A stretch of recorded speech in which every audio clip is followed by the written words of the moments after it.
Hello hi എല്ലാവർക്കും നമസ്കാരം. That's ഇറ്റിൻ്റെ പുതിയൊരു വീഡിയോയിലേക്ക് നിങ്ങൾക്ക് എല്ലാവർക്കും സ്വാഗതം. അപ്പോൾ എന്തൊക്കെയുണ്ട് വിശേഷം? നിങ്ങളെല്ലാവരും സുഖമായിട്ടൊക്കെ ഇരിക്കുകയാണോ? ഞാനിവിടെ സുഖമായിട്ട് സേഫായിട്ടൊക്കെ ഇരിക്കുകയാണ്.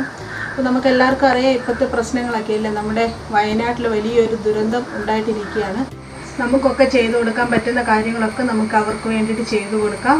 അതുപോലെ തന്നെ നമുക്ക് അവർക്ക് വേണ്ടി പ്രാർത്ഥിക്കാം. കാരണം അവരുടെ ആ ഒരു ദുരിതത്തിൽ നിന്ന് അവർക്ക് എത്രയും പെട്ടെന്ന് റിക്കവറായിട്ട് അവരെല്ലാവരും ആ യാഥാർത്ഥ്യത്തിലേക്ക് അവരെല്ലാവരും കടന്നു വരട്ടെ. എല്ലാവരും പഴയ ഒരു സ്ഥിതിയിലേക്കൊക്കെ അവർക്ക് എത്തിപ്പെടാനായിട്ടൊക്കെ സാധിക്കട്ടെ എന്ന് നമുക്ക് പ്രാർത്ഥിക്കാം. അതുപോലെ തന്നെ നിങ്ങളെല്ലാവരും സേഫായിട്ടിരിക്കുക, നമ്മുടെ കുടുംബത്തെ ചേർത്ത് പിടിക്കുക. അപ്പോൾ അതൊക്കെയാണ് പറയാനായിട്ടുള്ളത്. അപ്പോൾ ഇപ്പം ഞാനിപ്പോൾ ഉള്ളത് എൻ്റെ വീട്ടിലാണ്, കൂരപ്പടയിലാണ് ഞാനിപ്പോൾ ഉള്ളത്. ഇപ്പോൾ സമയം ഒരു 5 മണിയൊക്കെ ആയി കാണും. ഞാനൊരു കാപ്പിയൊക്കെ കുടിച്ചുകൊണ്ട് ഇവിടെ ഇരിക്കാമല്ലോ എന്ന് വിചാരിച്ച് ഇങ്ങോട്ട് വന്നതാണ്.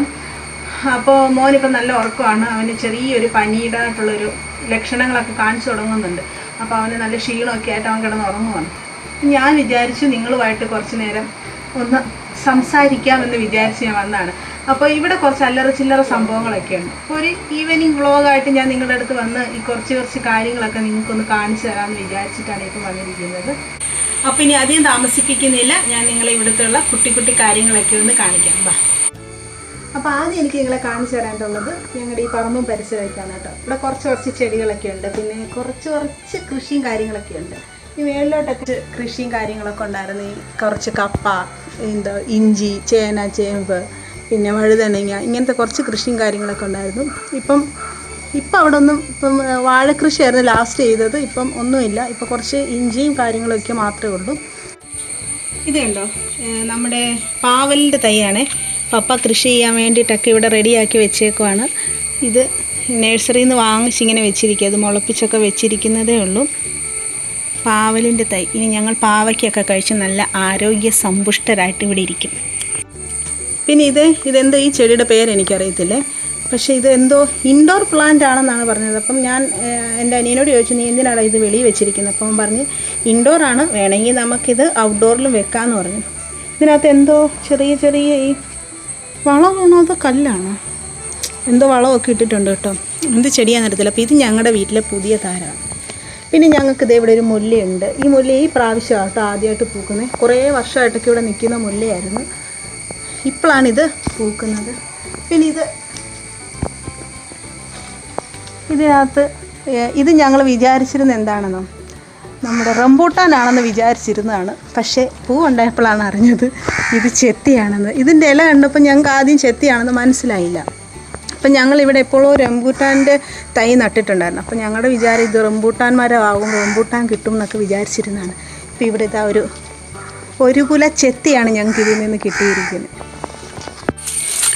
പിന്നെ ഇത് ആലോവേര കറ്റാർവാഴയുണ്ട്.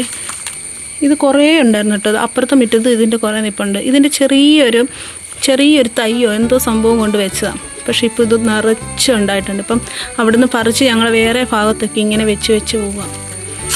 പിന്നെ ഇനി നടാനായിട്ടുള്ള കൊടിയുടെ തയ്യ.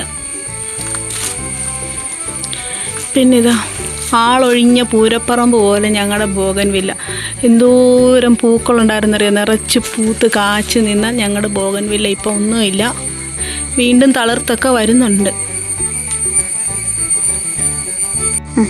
ഞങ്ങളുടെ വീട്ടിലെ വലിയൊരു ആഗ്രഹമായിരുന്നു ഇങ്ങനെ മുറ്റത്തൊരു മാവ് എന്നൊക്കെ പറയുന്ന സംഭവം. ഒരു മുറ്റത്തൊരു മാവ്, അവിടെ കുറച്ച് ഇരിപ്പിടങ്ങളൊക്കെ വെച്ചിട്ട് സെറ്റ് ചെയ്യണമെന്നൊക്കെ ഉള്ളത് പപ്പായുടെ ഒക്കെ വലിയ ആഗ്രഹമായിരുന്നു. അങ്ങനെ നട്ട ഒരു മാവാണിത്. ഇപ്പം നല്ല വലുതായി. കുറേ വർഷങ്ങൾക്ക് മുമ്പ് നട്ടതായത്. പക്ഷേ ഇതിൻ്റെ ഇത് ഏത് ഇനം മാവാണെന്നൊന്നും ഞങ്ങൾക്ക് അറിയത്തില്ലായിരുന്നു. അപ്പോൾ ഈ വർഷമാണ് ഇത് പൂത്തത്. കഴിഞ്ഞ വർഷം കഴിഞ്ഞതിന് മുമ്പിലത്തെ വർഷമൊക്കെ ഇത് പൂത്തെങ്കിലും നമുക്കിതിനകത്തുനിന്ന് അങ്ങനെ കായൊന്നും കിട്ടിയില്ല. ആ പൂവെല്ലാം അങ്ങ് കൊഴിഞ്ഞു പോയി. പക്ഷേ ഈ പ്രാവശ്യം ഇതിനകത്തുനിന്ന് 2 കായ് നമുക്ക് കിട്ടി. അപ്പോൾ ഇത് വലിയ വലിയ മാങ്ങയില്ല, വലിയ സൈസ് മാങ്ങ ഉണ്ടാകുന്ന മാവാണ്. എനിക്കൊന്ന് സേലം മാവില്ലേ, അതിൻ്റെ എന്തോ ഒരു സൈസാണെന്ന് തോന്നുന്നു ഈ മാവ്. പിന്നെ ഞങ്ങൾക്കുള്ളൊരു മാവ് ഇതാ ഈ പിത്തൽക്കണ്ണിയൊക്കെ കയറി നിൽക്കുന്ന വലിയ മാവ്. ഇതിലും ഇഷ്ടം പോലെ മാങ്ങ ഉണ്ടാവും. അപ്പോൾ ഇത് ഞങ്ങളുടെ അടുക്കള മുറ്റത്തുള്ളൊരു കോവലിൻ്റെ പന്തലാണ്. ഇത് സത്യത്തിൽ ഞങ്ങളിവിടെ നട്ട് വളർത്തിയ കോവലൊന്നുമല്ല കേട്ടോ, അല്ലേ മമ്മി? ഇതെങ്ങനെയാണ് ഇത് നമ്മൾ വെച്ചതാണോ? നേരത്തെ വെച്ചിരുന്നതാണ്. അതിൻ്റെ ചോറ് പടം അത് കുറേ ഞങ്ങൾ പറിച്ചത് ഞങ്ങൾ വെട്ടിക്കളഞ്ഞു കഴിഞ്ഞ് പിന്നെ കിളുത്ത് വന്നതാണ്. അത് പിന്നെ കിളുത്ത് വന്നത്, അതായത് നമ്മൾ വെച്ചതല്ല, നമ്മൾ കൃഷിയായിട്ട് നമ്മൾ എന്താ കോവലിൻ്റെ തണ്ടോ കമ്പാണോ വെക്കുന്നത്? കമ്പ് നമ്മൾ വെച്ചതല്ല. പക്ഷേ പണ്ട് 2-3 വർഷം മുമ്പ് ഇവിടെ വെച്ചിരുന്നതിൻ്റെ എന്തോ ബാക്കി മണ്ണിലുണ്ടായിരുന്നത് പൊട്ടിക്കിളുത്ത് തനിയേ കിളുത്ത് വന്നതാണ്. അപ്പോൾ ഞങ്ങൾ എന്ത് ചെയ്തെന്ന് വെച്ചാൽ അതിനൊരു പന്തലൊക്കെ ഇട്ട് കൊടുത്തു. അപ്പോൾ ഇത് നിറയെ കായുണ്ട് ഇപ്പം, കണ്ടോ? ഞാൻ കാണിച്ചു തരാം. ഇനി കുറേ പൂക്കളുണ്ട്, ഇനി പൂത്ത് വരാനായിട്ട് പൂക്കളൊക്കെ ഉണ്ട്.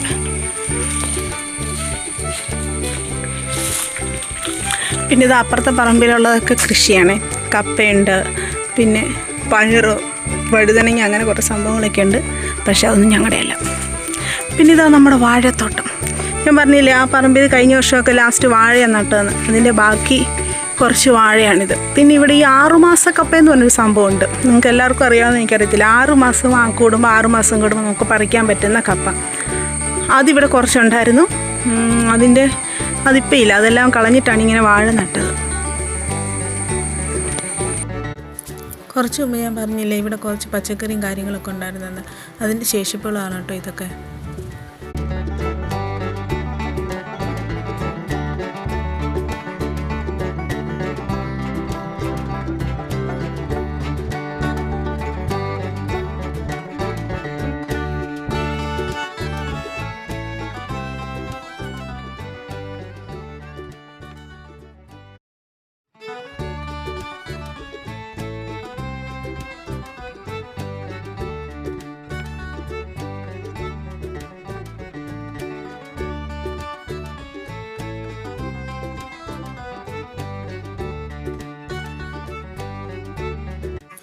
ഈ പേര കണ്ടോ?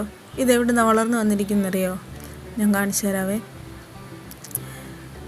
ഇത് നോക്കിയേ, ഇത് ഈ കയ്യാലയില്ലേ, ഈ കയ്യാലയുടെ കല്ലിനിടയിൽ കൂടെയാണ് ഈ പേര വളർന്നു വന്നേക്കുന്നത്. നേരത്തെ ഒരു കുഞ്ഞു തൈ, അതിങ്ങനെ വളർന്ന് വലിയ പേരമരമായി.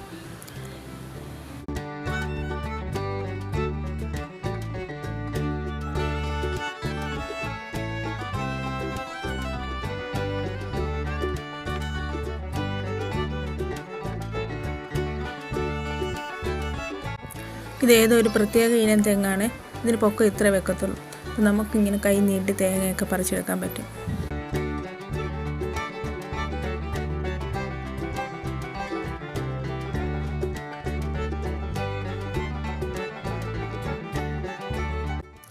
ഈ ഇഞ്ചിയൊക്കെ നട്ടതാട്ടോ. ഇപ്പോൾ ഈ പ്രാവശ്യം നട്ടതാണ് ഇഞ്ചി, പിന്നെ ഈ ചേമ്പ്, ഇങ്ങനെയൊക്കെ ഉള്ള കുറച്ച് കാര്യങ്ങൾ മാത്രമേ ഈ പ്രാവശ്യം ഇവിടെ നട്ടുപിടിപ്പിച്ചുള്ളൂ. ഈ വരുന്നത് എൻ്റെ കസിനാണ് അഞ്ജു. ഇപ്പം ഞാൻ എൻ്റെ വീടിൻ്റെ പരിസരത്തുള്ള കുറച്ച് കാര്യങ്ങളൊക്കെ കാണിച്ചില്ലേ, കുറച്ച് കൃഷിയും ചെടികളൊക്കെ കാണിച്ചില്ലേ. ഇനി ഞാൻ എൻ്റെ വീടിൻ്റെ അടുത്തുള്ള, എൻ്റെ നാട്ടിലെന്നൊന്നും പറയാൻ പറ്റത്തില്ല, പക്ഷേ എൻ്റെ വീടിൻ്റെ തൊട്ടടുത്ത് നമ്മുടെ ഓർമ്മകളിലും ഹൃദയത്തിലൊക്കെ ചേർന്ന് നിൽക്കുന്ന കുറച്ച് കാര്യങ്ങളുണ്ടല്ലോ, അങ്ങനെയുള്ള കുറച്ച് സംഭവങ്ങളൊക്കെ ഞാൻ കാണിച്ചു തരാം. ബാ.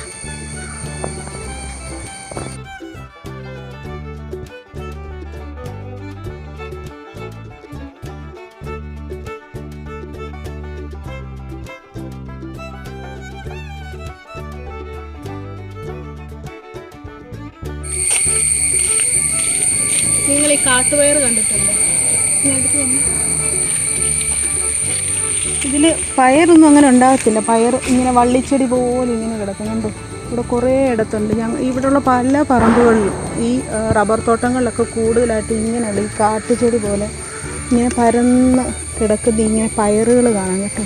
പയറ് ചെടിയാണ് ഇതിങ്ങനെ വള്ളി പോലെ ഇങ്ങനെ കിടക്കും. ഇതിനകത്ത് പാമ്പും ചേമ്പും ഒക്കെ കാണും. നമുക്കൊണ്ട് കയറാനൊന്നും പറ്റത്തില്ല.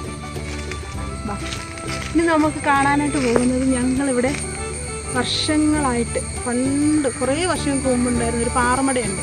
പാറമട നിങ്ങൾക്ക് എന്താണെന്ന് അറിയാമായിരിക്കും. നമുക്ക് വെള്ളമൊക്കെ എടുക്കുന്ന, നമ്മൾ കുളിക്കാനും നനയ്ക്കാനൊക്കെ നമ്മൾ ഉപയോഗിച്ചിരുന്ന ഒരു പാറക്കുളമാണ്. അപ്പോൾ അത് കാണിക്കാനായിട്ടാണ് നമ്മളിനി പോകുന്നത്.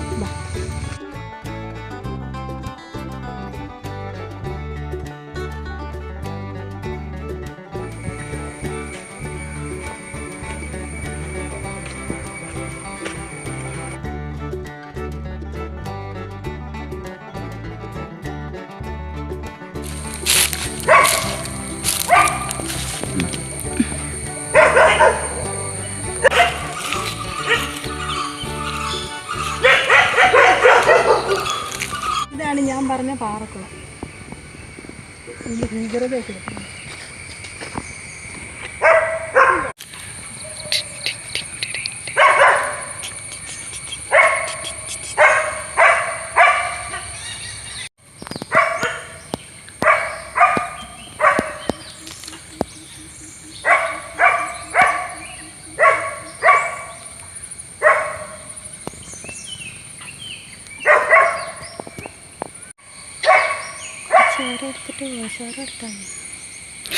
കണ്ടിട്ട് പേടി വരുന്നല്ലേ.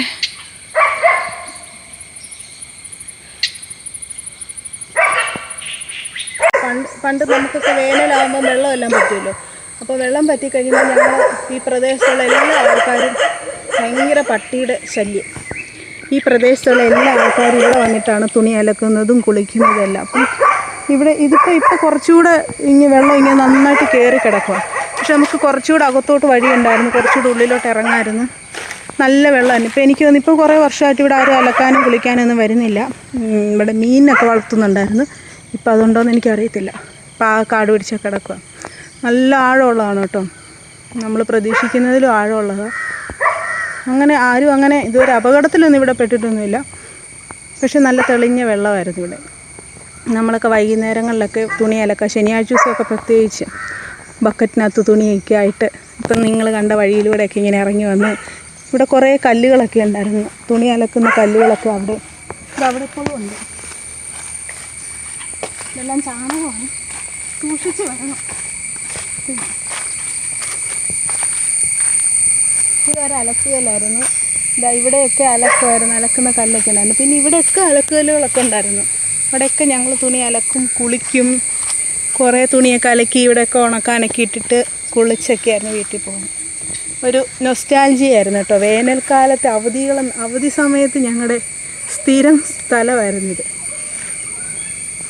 പിന്നെ ഇപ്പം മമ്മിയോ ആരെങ്കിലുമൊക്കെ നമ്മുടെ കൂടെ വരുന്ന ആരെങ്കിലും വലിയ ആൾക്കാർ കാണുമല്ലോ, അവരിവിടെ തുണി അലക്കും കാര്യങ്ങളൊക്കെ എല്ലാവരുടെ വർത്താനമൊക്കെ പറഞ്ഞ് തുണിയൊക്കെ അലക്കുമ്പം ഞങ്ങൾ പിള്ളേരിവിടെ മരത്തെ പിടുത്തം. ഇഷ്ടംപോലെ മരമുണ്ട്. ഇപ്പം ഇല്ല, റബ്ബറൊക്കെ കുറേ ഉണ്ടായിരുന്നു.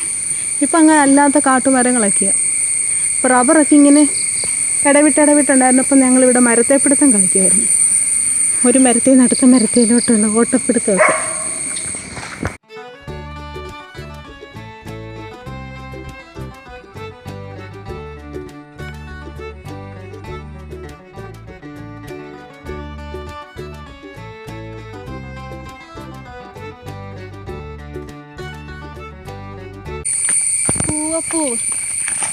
കൂവയുടെ പൂവ്. പണ്ട് ഇത് കാണുമ്പോൾ ഞാൻ ഓർക്കുന്ന സംഭവം എന്താണെന്നറിയാം. പണ്ട് ഞങ്ങളുടെ പള്ളിയിൽ VBS എന്ന് പറഞ്ഞ പരിപാടി ഉണ്ടായിരുന്നു. അപ്പോൾ ആ സംഭവത്തിൽ ഇങ്ങനെ ഫ്രണ്ട്ഷിപ്പ് ഡേ എന്ന് പറഞ്ഞ സംഭവമുണ്ട്. അതായത് നമ്മൾ ഈ ക്രിസ്മസ് ഫ്രണ്ടിനെയൊക്കെ തിരഞ്ഞെടുക്കുന്ന പോലെ VBS ഇങ്ങനെ ഫ്രണ്ടിനെ തിരഞ്ഞെടുക്കും. അപ്പം അന്ന് നമുക്ക് കിട്ടുന്ന ഫ്രണ്ടിന് നമ്മൾ എന്തെങ്കിലും ഗിഫ്റ്റ് കൊടുക്കണം. അന്ന് ഒരു പ്രാവശ്യം എൻ്റെ അനിയൻ അഖിൽ ഇതുപോലത്തെ ഒരു കൂവപ്പൂ, ഇതിൻ്റെ പല കളറുണ്ട്. പല കളർന്ന് പറഞ്ഞാൽ ഇതിപ്പോൾ ഒരു വെള്ള കളറിലെ, ഇതിന് നല്ല പിങ്ക് കളറിലെ കുറച്ചുകൂടെ വലിയ പൂവുണ്ട്. അത് കാണാൻ കുറച്ചുകൂടെ ഭംഗിയാണ്. അവനപ്പം ആ പൂവ് ഗിഫ്റ്റായിട്ട് പറിച്ചുകൊണ്ട് പോയിട്ട് അവന് കിട്ടി. ക്രിസ്മസ് ഫ്രണ്ടിൽ ആ ഗിഫ്റ്റ് കൊടുത്തു, ഈ പൂ കൊടുത്തു. ആ കൊച്ചു ഭയങ്കര കരച്ചിൽ. ബാക്കി എല്ലാവർക്കും നല്ല സമ്മാനം കിട്ടി, അവൻ ഇത് കൊണ്ട് കൊടുക്കുമെന്നും പറഞ്ഞു. പിന്നെ ഞങ്ങൾ പിറ്റേ ദിവസം ആ കൊച്ചിന് വേറെ ഗിഫ്റ്റ് മേടിച്ച് കൊടുക്കുമായിരുന്നു. ഇത് കാണുമ്പോൾ എല്ലാം ഞാൻ ആ സംഭവം ഓർക്കും.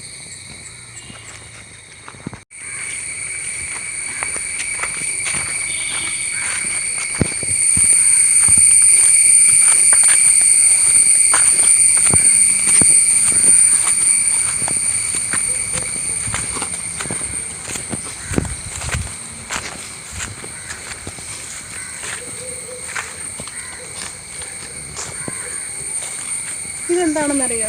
നമ്മൾ റബ്ബർ ഷീറ്റ് അടിക്കുന്ന മെഷീനാണ്. ഇവിടെ ഒരു റബ്ബർ ഷീറ്റ് അടിക്കുന്ന ഒരു പെരയുണ്ടായിരുന്നു ഇവിടെ. അപ്പോൾ വീട്ടിൽ റബ്ബർ ഉണ്ടായിരുന്ന സമയത്ത് എൻ്റെ അപ്പച്ചനും ഞാനും കൂടെ ആയിരുന്നു റബ്ബർ ഷീറ്റ് അടിക്കാനായിട്ട് വരുന്നത്. അപ്പോൾ ഞങ്ങൾ ഇങ്ങനെ അതിലേക്കൂടി ഇങ്ങനെ റബ്ബർ ഷീറ്റ് ഡിഷിനകത്താക്കി നടന്ന് ഇവിടെ ഇറങ്ങി വരും. എന്നിട്ട് ഇവിടെ ഒരു മെഷീൻ ഉണ്ടായിരുന്നു. ഇവിടെ കുറച്ചുകൂടെയൊക്കെ എന്തൊക്കെയോ സംഭവങ്ങളൊക്കെ ഉണ്ടായിരുന്നു. എല്ലാം ഇടിച്ച് പൊളിച്ചാൽ കളഞ്ഞിട്ട് ഇതാരും ഉപയോഗിക്കുന്നൊന്നുമില്ല. ഇവിടെ ഞങ്ങൾ റബ്ബർ ഷീറ്റ് കയറ്റി വെക്കും. എനിക്ക് ഏറ്റവും ഇഷ്ടമുള്ള കാര്യം എന്ന് പറഞ്ഞാൽ ഇത് തിരിക്കുന്നത്. ഇതിപ്പോൾ തിരിക്കാനൊക്കെ പറ്റും കേട്ടോ. ഞാൻ ഇങ്ങനെ കുറേയൊക്കെ ഒഴിച്ച് നല്ല ഷീറ്റ് പരുവത്തിലാക്കിയ റബ്ബർ ഷീറ്റ് നമ്മൾ ഇതിനകത്തോട്ട് ഇങ്ങനെ കയറ്റി വെക്കും. എന്നിട്ട് വെള്ളം ഇങ്ങനെ തളിച്ച്, വെള്ളം ഓൾറെഡി ആ ഷീറ്റിൽ കാണും, ഡിഷിനകത്ത് കാണും. എന്നിട്ട് അതിങ്ങനെ കയറ്റിയിട്ട് നമ്മളിങ്ങനെ ഇതിങ്ങനെ തിരിക്കും. ഇങ്ങനെ തിരിക്കുമ്പോൾ ഈ ഷീറ്റ് ഇതിനകത്തൂടെ ഇപ്പുറത്ത് വരും. അങ്ങനെ 1-2 വട്ടം ആ റബ്ബർ ഷീറ്റ് ഇങ്ങനെ അടിച്ചിട്ട് പിന്നെ നമ്മൾ വരയിടാനായിട്ട് ഇതിനകത്ത് കയറ്റി വെക്കും. എന്നിട്ട് അവിടെ ലിവർ ഉണ്ടെന്ന് തോന്നി ഇതിൻ്റെ. അപ്പോൾ അതിങ്ങനെ തിരിക്കുമ്പോൾ അതിലും ഇങ്ങനെ ഈ വര ഇങ്ങനെ വന്നിട്ട് റബ്ബർ ഷീറ്റാകും. അപ്പോൾ ഇതിങ്ങനെ ടൈറ്റ് ചെയ്യാനൊക്കെ പറ്റും ഇങ്ങനെ ഇത് തിരിച്ച്. അപ്പോൾ അത് നല്ല രസമായിരുന്നു. എനിക്കിഷ്ടമുള്ളൊരു കാര്യമാണ് ഇതിങ്ങനെ തിരിക്കുക എന്നുള്ളത്. അപ്പോൾ ഞാനും അപ്പച്ചയും കൂടെ വരുമ്പം ഞാനായിരുന്നു ഇത് തിരിക്കുന്നത്. അപ്പോൾ എനിക്ക് അന്നത്തെ നല്ല അപ്പച്ചയെക്കുറിച്ചൊക്കെ ഓർക്കുമ്പം ഉള്ള നല്ല നല്ല ഓർമ്മകളിലൊന്നാണ് ഈ ഷീറ്റ് അടിക്കാൻ വരുന്ന സംഭവം. അതിൻ്റെ ഇവിടുത്തെ ഒരു മണവും ഒക്കെ എനിക്ക് ഭയങ്കര ഇഷ്ടം. ഈ റബ്ബർ ഷീറ്റിൻ്റെ മണവും ഒക്കെ എനിക്ക് ഭയങ്കര ഇഷ്ടമാണ്. പക്ഷെ അതെല്ലാം കളഞ്ഞു. ഇപ്പോൾ ഒന്നും ഇല്ല. ഇപ്പം അങ്ങനെ ഇപ്പം ഞാൻ പറഞ്ഞില്ല, ഇവിടെ റബ്ബറൊക്കെ ഒത്തിരി ഉണ്ടായിരുന്നു. ഇപ്പോൾ റബ്ബറും ഒന്നുമില്ല. അപ്പോൾ ഇങ്ങനെ കാട് പിടിച്ചൊക്കെ കിടക്കുക. അപ്പോൾ എൻ്റെ വീടും പരിസരമൊക്കെ നിങ്ങൾ കണ്ടല്ലോ അല്ലേ? ഞാൻ പറഞ്ഞില്ലേ, കുറേ ഓർമ്മ. നിങ്ങൾക്ക് ചിലപ്പോൾ ഇത് കാണുമ്പോൾ വലിയ സംഭവമായിട്ടും തോന്നത്തില്ല കേട്ടോ. പക്ഷേ എനിക്കിതിനകത്ത് ഓരോരോ ചെറിയ കാര്യങ്ങൾ, ഇപ്പോൾ ഞങ്ങൾ പോയ പാറക്കുളം ആണെങ്കിലും മെഷീൻ വരെയാണെങ്കിലും ഒക്കെ എനിക്ക് അത് വലിയ വലിയ സംഭവങ്ങളാണ്. അപ്പോൾ അത്രയൊക്കെ ഉള്ളൂ ഇന്നത്തെ വിശേഷങ്ങൾ. വെറുതെ ഇരുന്നപ്പോൾ ഒരു ഈവനിങ് ഒരു വ്ലോഗ് പോലെ നിങ്ങളുടെ അടുത്ത് വരാമെന്ന് വിചാരിച്ചു വന്നാണ്. കുഞ്ഞ് നല്ല ഉറക്കം, അവനിപ്പോൾ എണീറ്റ് കാണുമായിരുന്നു. ഞാൻ പറഞ്ഞല്ലോ, ചെറിയ പനിയുടെ ഒക്കെ ചെറിയ പ്രശ്നങ്ങളൊക്കെ ഉണ്ട്. ഞാൻ വേഗം വീട്ടിലോട്ട് ചെല്ലട്ടെ. അപ്പോൾ നമുക്ക് അടുത്ത വീഡിയോ ആയിട്ട് വീണ്ടും കാണാം. അപ്പോൾ പിന്നെ ഈ വീഡിയോ കാണുന്നവരൊക്കെ സബ്സ്ക്രൈബ് ചെയ്യണം കേട്ടോ. നിങ്ങൾ സബ്സ്ക്രൈബ് ചെയ്യാതെ ചിലർക്ക് ഈ വീഡിയോ കാണുന്നുണ്ട്. അപ്പം നിങ്ങൾ മറന്നു പോകുകയാണെന്നുണ്ടെങ്കിൽ ഞാൻ ഓർമ്മിപ്പിക്കുകയാണ്, മറക്കാതെ സബ്സ്ക്രൈബ് ചെയ്യുക, ലൈക്ക് ചെയ്യുക, നിങ്ങളുടെ അഭിപ്രായങ്ങളൊക്കെ കമൻറ്റ് ചെയ്യുക. അപ്പോൾ നമുക്ക് പുതിയൊരു വീഡിയോ ആയിട്ട് വീണ്ടും കാണാം. That's it. ബൈ.